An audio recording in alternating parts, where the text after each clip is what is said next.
Já está, não já? Ok. Bom, a DEFCON é uma reunião anual que normalmente se realiza algures na Europa, presencialmente. O ano passado não houve, e como o ano passado não houve, eles decidiram fazer este ano online e gratuito. É uma reunião que normalmente custa umas centenas de euros para quem lá vai, mais as viagens e o alojamento, claro. Este ano eles prepararam uma versão online e com uma série de conteúdos interessantes ao longo de 3 dias. Em termos de conteúdos, foi parecida com as anteriores. Um, em termos de reunião, pronto, perde-se aquela. Embora a plataforma que eles usaram, que é uma plataforma que eu confesso que não conhecia, é uma plataforma bastante boa para fazer este tipo de eventos, porque as pessoas podem ir podem sair da sala onde está a ver as apresentações e ir para uma sala e conversarem umas com as outras, fazer assim mini reuniões. A plataforma era muito boa, os vídeos viam-se bem, uh, as apresentações estão lá, quem se inscreveu na altura ainda pode lá voltar a ver os vídeos, etc. Mas pronto, não é a mesma coisa que uma reunião presencial em que as pessoas conversam com grande facilidade e trocam mais ideias, embora tenha havido boa troca de ideias. O que eu fiz foi aqui um pequeno resumo das apresentações que me saltaram mais à vista, e a primeira delas foi a do Brian Chan, que é uma apresentação muito interessante. Eu sugiro que vejam. Um, em que o Brian Chan basicamente vem fazer uma meia-culpa e dizer, pá, nestes anos que passaram nós fizemos aqui três erros um, que, que, que, que entretanto estamos a tentar corrigir. Um deles foi over-engineering. Uh, Estivemos a fazer modularização, apostámos na modularização, mas fomos bastante para além da modularização que oferece valor ao cliente, que seria a modularização dos projetos do cliente, e para além disso fomos fazer a modularização do portal e das componentes do portal. Gastámos imenso tempo, imenso dinheiro nisto, atrasámos o desenvolvimento do portal e não acrescentámos valor para o cliente. Portanto, isto é uma admissão de um erro que acho que lhe fica muito bem, porque de facto, o que é que nos interessa a nós se eles têm os componentes do CMS modularizados ou não têm? Não. Para nós é absolutamente irrelevante. Eles também não ganharam nada especial com isso, pelo contrário, eles queixam-se que agora, como aquilo está tudo mais modularizado, há mais dificuldade internamente uh, e, e estão arrependidos. De qualquer maneira, já está feito. Não me parece que eles vão andar com isso para trás. Outro erro foi a tentativa, pela segunda vez, de criar uma solução de JavaScript que não fosse uma já existente no mercado. Eles fizeram esse erro há uns anos com o Alloy, basearam-se no YY de Twitter, salvo erro era do Twitter. Desenvolver uma coisa chamada Alloy, que na primeira versão ainda vá que não vá, funcionava mais ou menos, na segunda versão funcionava ainda pior, e eles nunca conseguiram ter uma solução completa e prática. Acabaram por ter que desistir disso e foram, em vez de ir trabalhar com os estándares do mercado, que seria um React, um Angular, um Vue, decidiram outra vez começar a trabalhar numa solução proprietária, que é o Metal.js. Ao fim de 3 releases, finalmente desistiram do Metal.js, 7.0, 7.1, 7.2. Na 7.3 finalmente já estão totalmente apostados no React, com suporte também para Angular e para Vue. E quem esteve nas nossas últimas reuniões sabe disto, porque já falámos disto mais do que uma vez.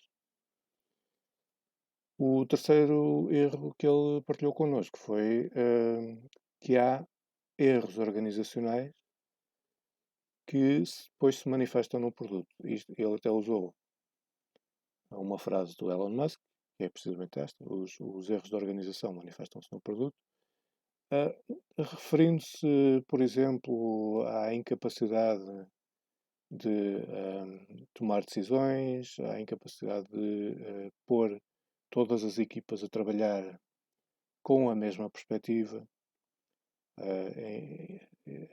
E ele até faz umas comparações com a Tesla sobre exemplos de as equipas isoladamente tomarem decisões que são as boas decisões para elas e na perspectiva delas, mas depois, em termos de construção final do produto, essas decisões contrariam-se umas às outras e o produto final não é bom. Portanto, eles já assumiram estes erros de organização e estão a ver se resolvem esse problema.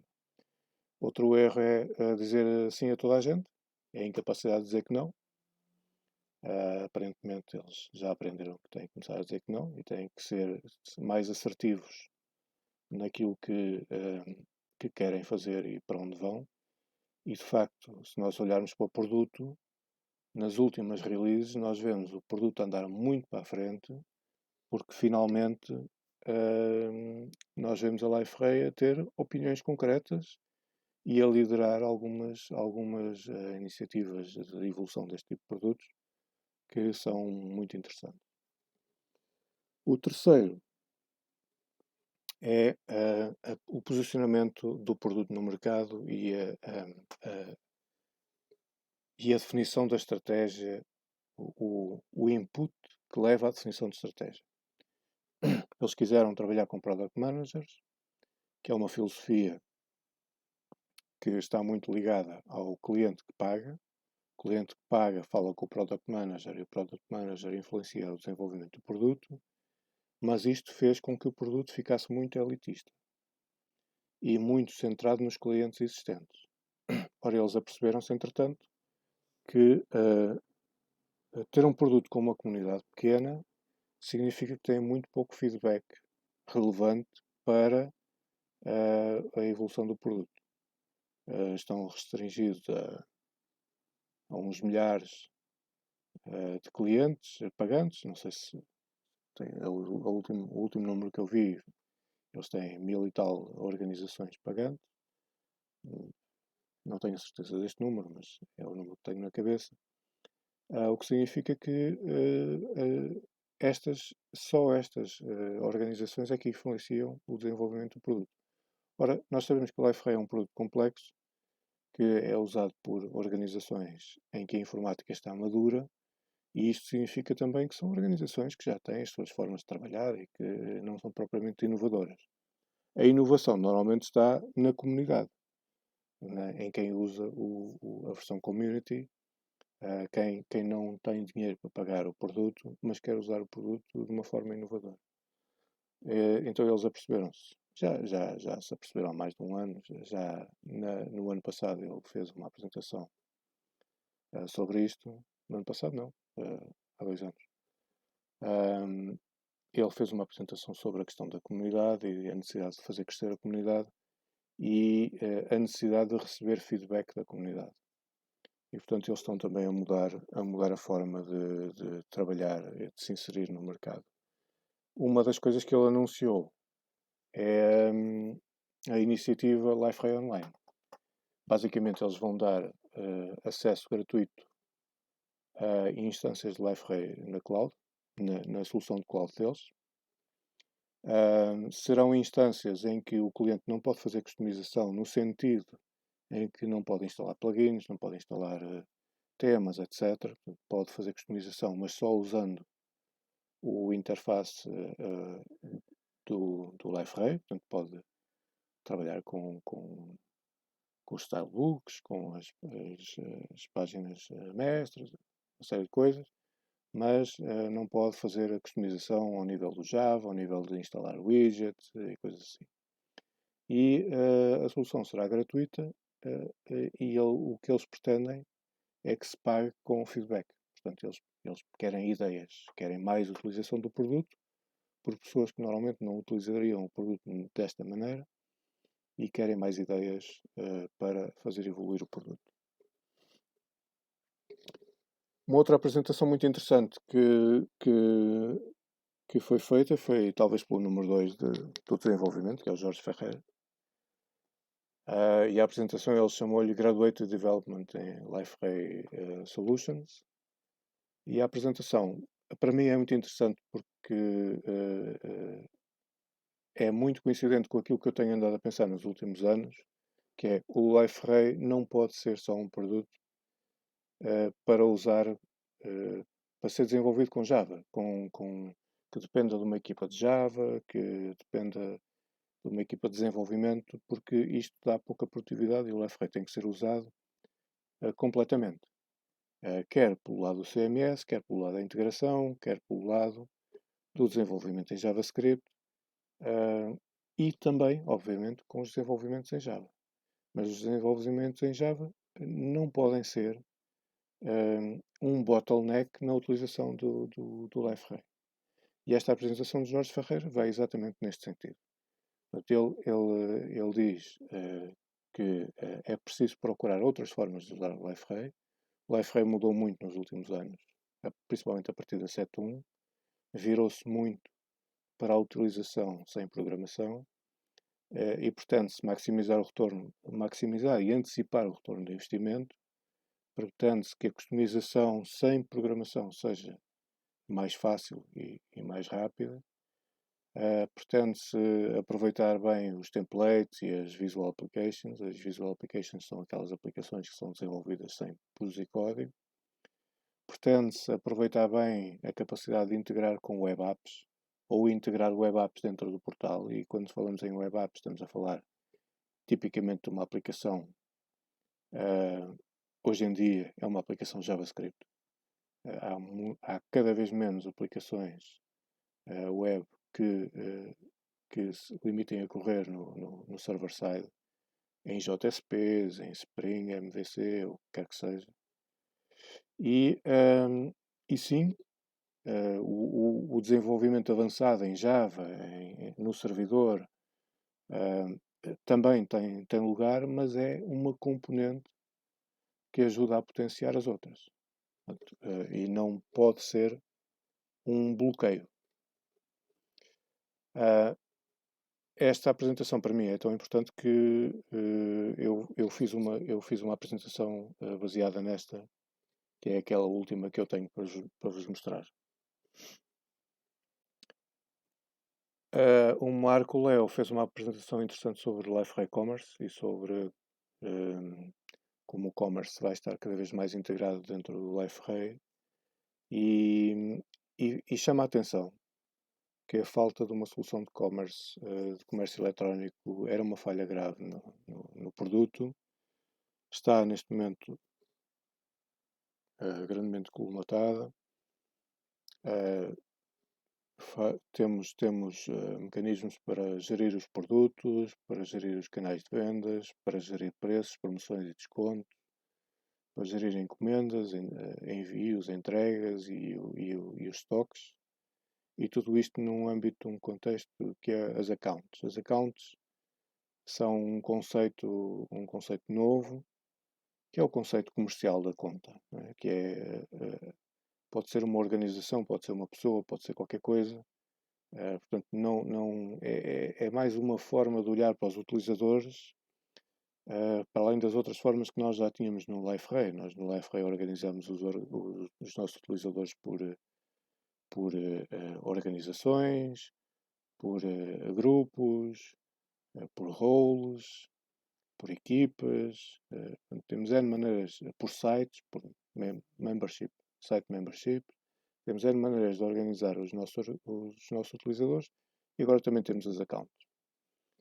E a evolução será mais integração com o CMS, a possibilidade de apresentar orçamentos, mais machine learning, etc.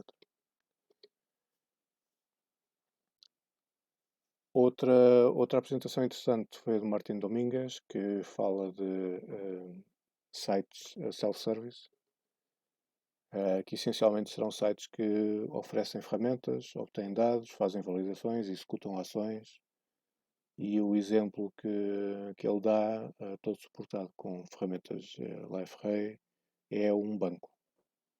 É um utilizador registar-se num banco e depois ter acesso às suas contas.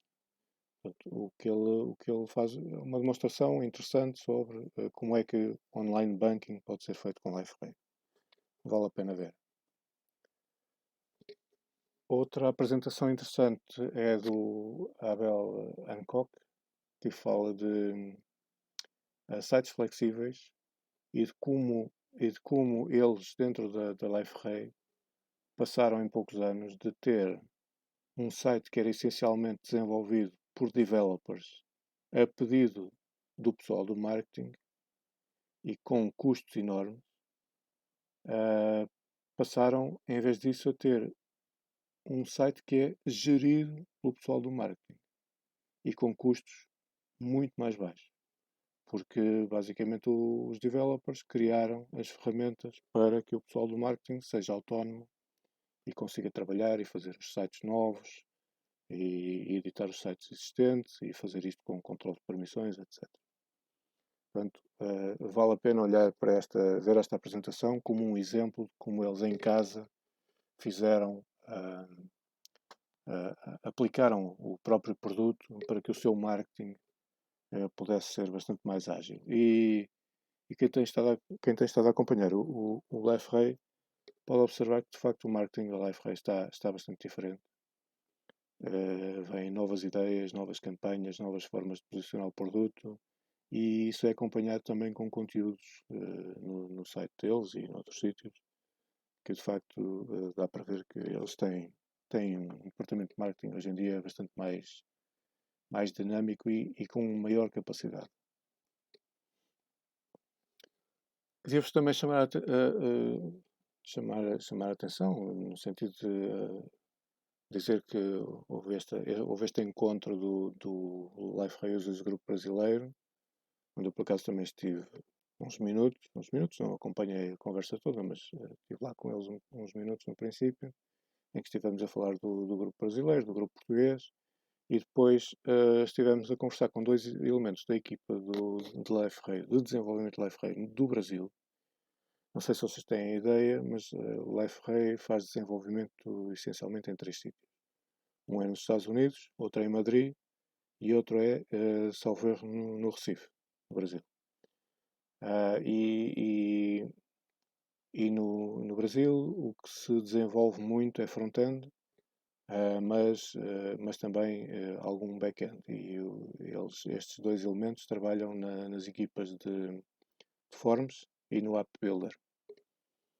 Então foi uma conversa animada, muito engraçada, em que as pessoas punham perguntas e eles respondiam, falava-se sobre o que eram as capacidades dos produtos, como é que era a evolução para o futuro.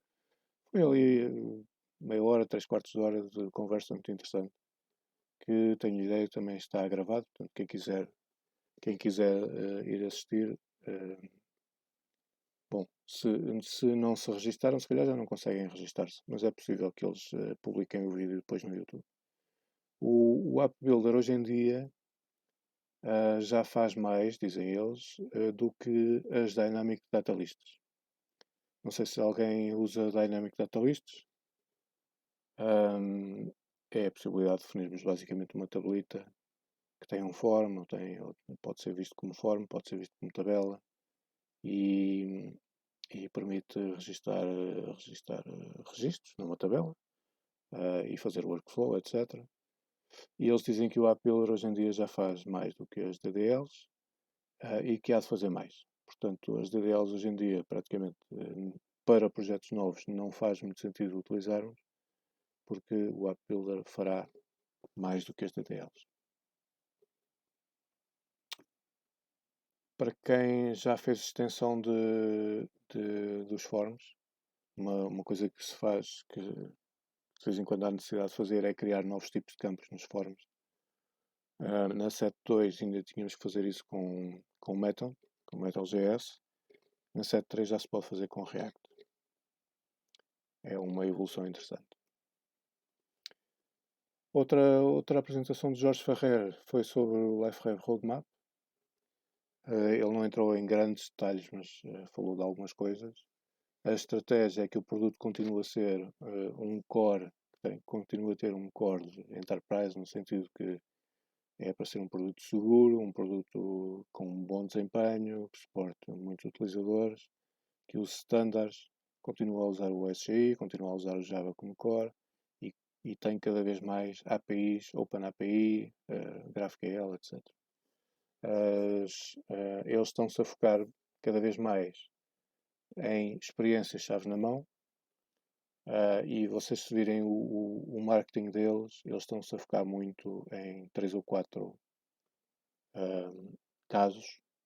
Um é o Self-Service Portal, portanto é o portal de serviços para utilizadores, como o Home Banking, outra coisa qualquer. Outro é a Internet. Outro é o comércio. E depois ainda há mais um que, salvo erro, é Manufacturing. Eles têm um projeto de desenvolvimento de uma versão, de uma configuração virada para o Manufacturing. São formas interessantes de ver a coisa e de apresentar a coisa. E faz com que eles sejam obrigados a pensar em casos mais reais e o produto tem vindo a melhorar também por causa disso. Mais novidades serão as traduções automáticas, uma evolução no Adaptive Media, que já funciona para uma boa parte dos conteúdos, mas não funciona para todos. A integração com serviços de vídeo, melhorias no Search Engine Optimization e na acessibilidade, a introdução de versionamento de páginas, a evolução na gestão de conhecimento. Eles neste momento já têm uma knowledge base e querem fazer evoluir essa solução. A evolução do commerce, a melhoria nos analytics, mas aí quem trabalha com a versão community está sempre limitado porque, e mesmo quem trabalha com o DXP, há aqui limitações porque isto é um produto adicional, que é o Analytics Cloud deles. E portanto, só mesmo quem vai tirar bom valor das analytics deles é que terá vantagem em pagar o extra. No Code Search Experience Design é uma... Não sei se têm estado a ver a evolução da pesquisa e das páginas de pesquisa. Eles querem melhorar muito a experiência de pesquisa. A pesquisa pode ser muito configurável, mas não ao nível do user interface neste momento. Portanto, é muito configurável ao nível do código. Se nós fizermos portlets de pesquisa nossos, temos grandes configurações e temos aqui um rapaz que andou a brincar com isso, que é o Wilson, não é? Mas o que eles querem é que essas configurações da pesquisa passem a ser feitas através do interface web do Liferay, do back-office do Liferay, para que haja mais flexibilidade ainda na utilização da pesquisa. Outra coisa que eles estão a trabalhar é a criação de templates FreeMarker, mas visualmente. Vão usar basicamente o editor de fragmentos para depois transformar o resultado do editor em templates FreeMarker, poupando-nos o trabalho de estar a escrever FreeMarker, que é sempre muito chato de fazer debug ao FreeMarker. E curiosamente, a propósito de templates, uma das questões que foi colocado lá foi como é que é, os fragmentos agora vão substituir os templates ou não? E eles dizem não vão. Isto ainda antes de falarem sobre esta questão de estarem a criar um editor para templates. Não, os templates não vão ser substituídos pelos fragmentos. Porquê? Porque os templates continuam a ser uma peça fundamental na renderização de conteúdo estruturado. Por exemplo, nós vamos aos web contents, criamos uma estrutura e depois queremos manipular aquela estrutura através da API, das novas headless API.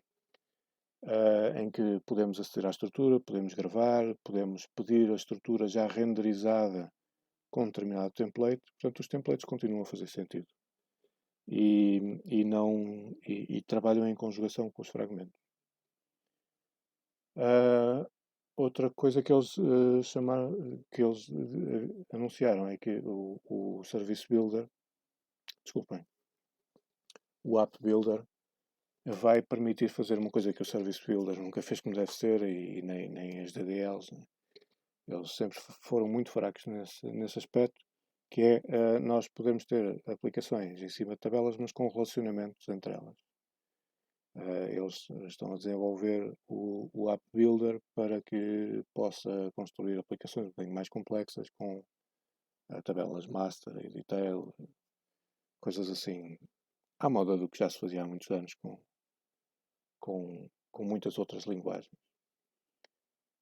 E querem continuar a trabalhar bastante nas APIs porque acham que as APIs hoje em dia são uma peça fundamental de qualquer solução deste género.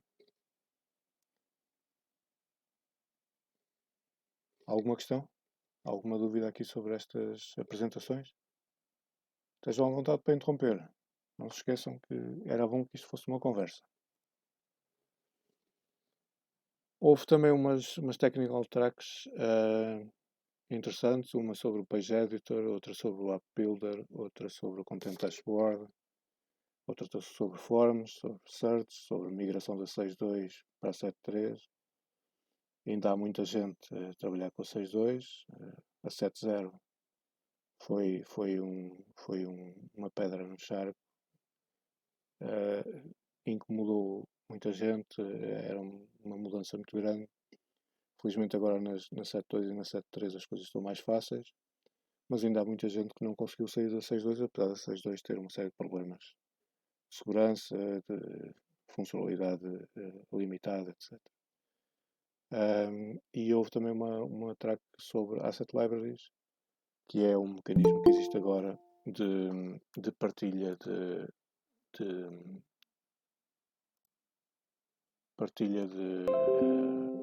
document libraries entre vários sites. E depois houve mais umas quantas workshops. Uma sobre como utilizar content pages para mostrar conteúdo estruturado. Outra para falar sobre como criar uma single page application fora do LifeRay, mas com acesso aos conteúdos LifeRay através das headless APIs. Outra sobre formas de integrar dados com LifeRay, várias maneiras de integrar os dados que existem noutros sistemas com LifeRay. Mais uma sobre headless APIs e o REST Builder, portanto a criação de serviços complementares àqueles que o LifeRay já oferece e que nós podemos desenvolver esses serviços e corrê-los em cima do LifeRay. E mais uma, por acaso, dada por um amigo nosso, um rapaz que está na Irlanda, um português que está na Irlanda, que é o Afonso, que fez uma apresentação sobre commerce e um deployment rápido com commerce. Para quem não conseguiu ir, não tenho a certeza se ainda se conseguem inscrever e ver os conteúdos que lá estão guardados na plataforma, mas eles normalmente publicam os vídeos todos no YouTube e estes conteúdos também estão muitas vezes referidos em blogs. Sugiro também que monitorizem este link dos LifeRay Events para ver o que é que vai acontecendo. E pronto, estes são os destaques da DevCon, tirando um destaque que ainda falta fazer, que é aquele de como é que vamos conseguir vitórias rápidas no LifeRay 7.3.